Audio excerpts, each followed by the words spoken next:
Et salut à tous, bon, on va parler de la saison 3 de JJK, elle est incroyable.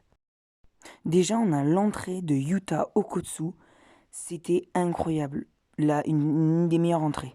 Aussi, on voit que Yuji est vraiment plus impressionnant et plus puissant que dans la saison 2. On parle aussi du nouveau chef de la famille Zenin, et donc de la famille Zenin.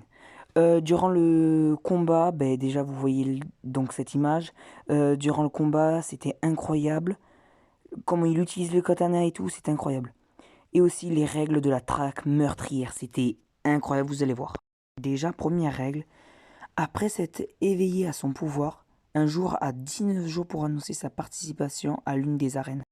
2. Passé ce délit, il se verra retirer son pouvoir. Si un non-joueur entre dans une arène, il déclare automatiquement sa participation à la traque. Un joueur obtient des points en notant la vie d'autres joueurs. Les points ont été attribués aux joueurs par le maître du jeu en fonction de la valeur de leur vie.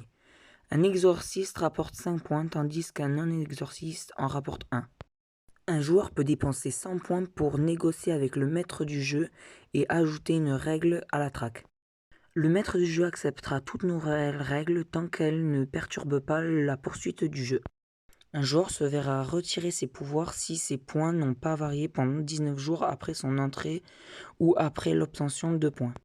Merci d'avoir regardé cette vidéo et à la prochaine pour de nouvelles vidéos.